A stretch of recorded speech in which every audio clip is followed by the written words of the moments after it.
Alors aujourd'hui, une petite vidéo toute simple pour présenter mon stabilisateur 3 axes que j'ai acheté il n'y a pas longtemps sur Amazon, pas trop cher, 89 €. Je vais mettre le lien en description. Alors je vais pas faire un déballage, mais en gros il y a un câble, un manuel très simple,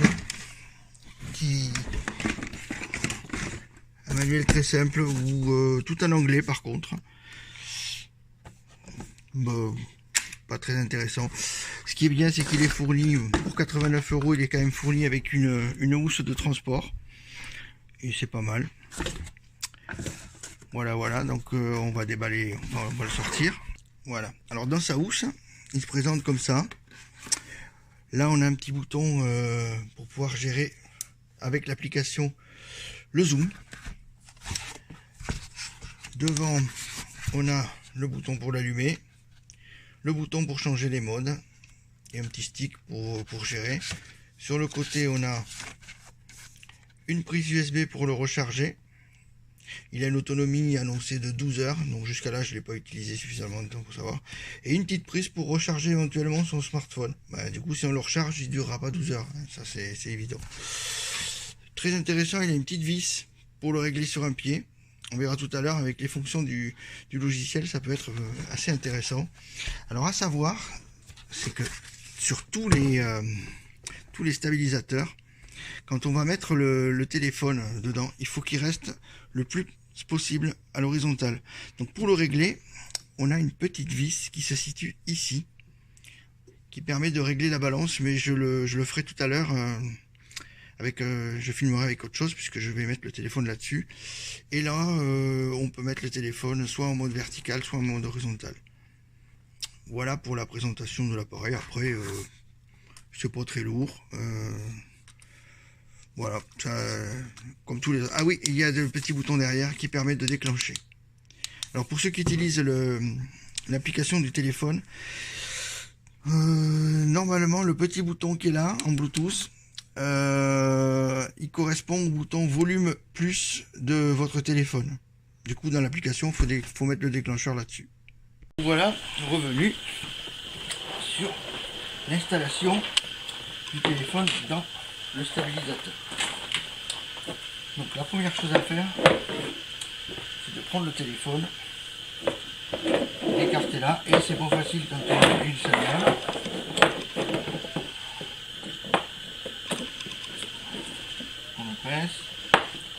On le glisse jusqu'à la butée et là, comme on peut le voir, il n'est pas du tout équilibré. Alors pour le régler, on défait ça, on tire jusqu'à l'équilibré. Bon, moi maintenant j'ai l'habitude, donc à peine je le tire, il est déjà équilibré. Je regarde, il est bien équilibré. En position au repos, là il n'est pas allumé, il est bien, mon téléphone est bien à l'horizontale. On visse la vis de serrage et voilà. Donc là on va allumer et il se stabilise.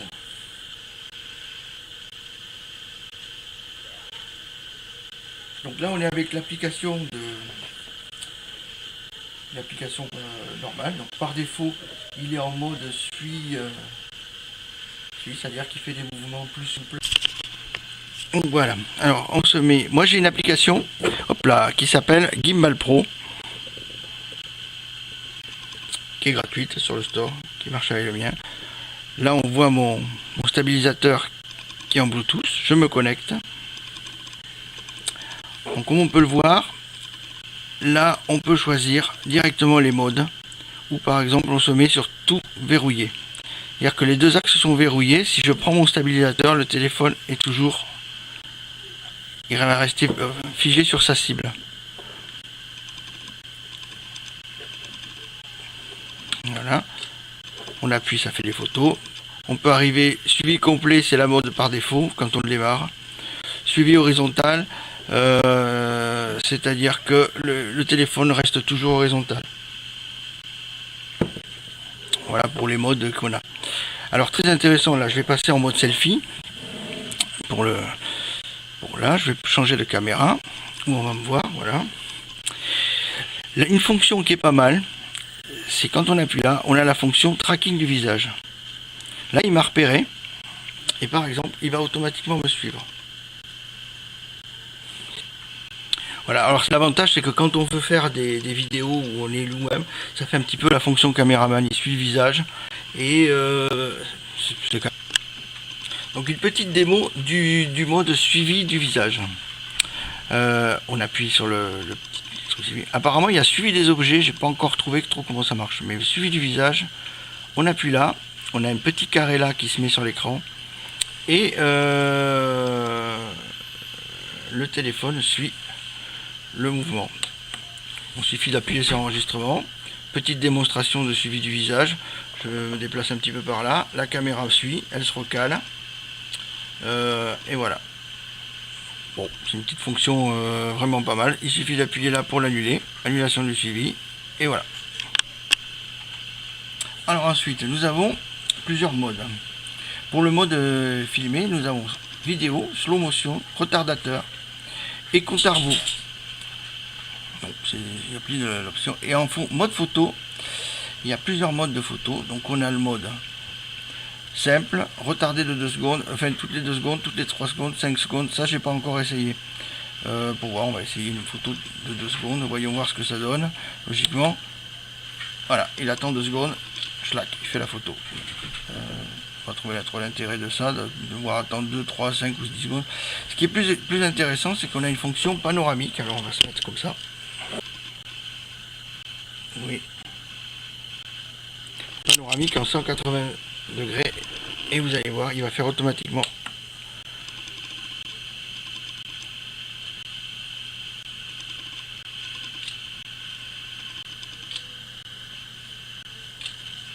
Voilà, ça fait un truc pas terrible, hein, mais en fait il fait un panoramique à 180 degrés, donc il recompose l'image, il fait le panorama à 180 degrés.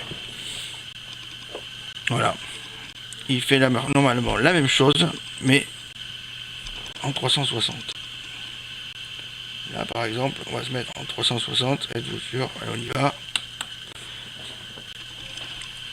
Normalement il va faire 6 photos.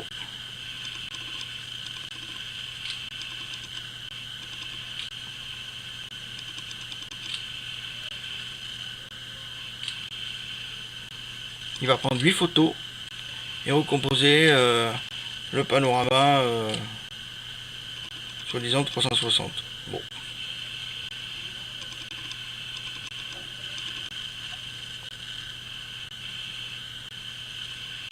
Un petit peu long. Même sur mon P20 Pro, calculer, ça il prend un petit peu du temps. Voilà. Il nous a fait un panorama. Bon, panorama. Et la dernière fonction.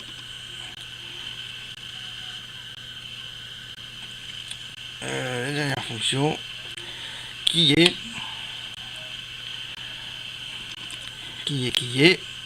regardez, donc là il va faire une fonction, il va faire une série de 9 photos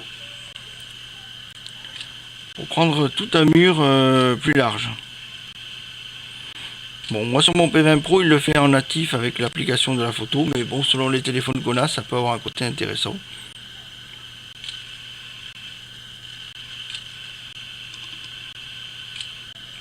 Voilà, et il va recomposer un panorama à partir de ces 9 photos.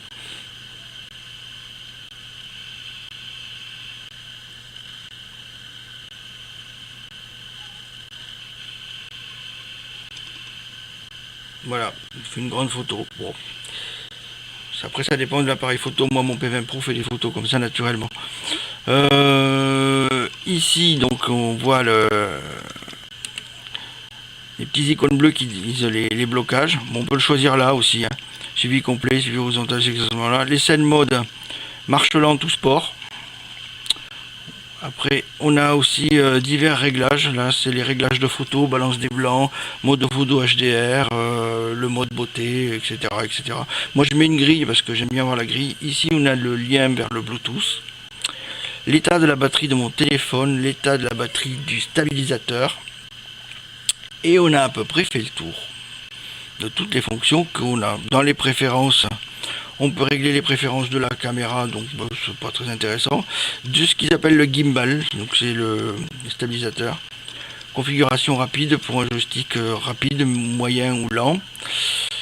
Ça je sais pas trop. Joystick de direction, hauteur verticale ou libre. Bon, moi je le mets en HV, inversion, tilt et panne, par rapport à comment on aime que réagisse le joystick. La vitesse du suivi, elle est en moyenne. La vitesse verticale, pareil, moyenne lent. On peut étalonner, j'ai pas encore fait ça. On peut faire de l'étalonnage dessus, mais je l'ai pas encore fait. Voilà, à peu près pour tout le petit tour de ce qui est de l'application qui est liée avec. Après, voilà, ça reste un stabilisateur comme les autres. Bon, l'avantage c'est qu'il n'est pas très cher. Il marche plutôt bien. Je l'ai testé toute une après-midi l'autre jour et ça marchait bien. Il n'y a pas à dire, il a tenu toute l'après-midi. Je ne l'ai pas rechargé et est-ce qu'on peut savoir un peu plus sur la batterie? Non. Enfin, il est bien chargé. Hein. La batterie est quasi pas descendue.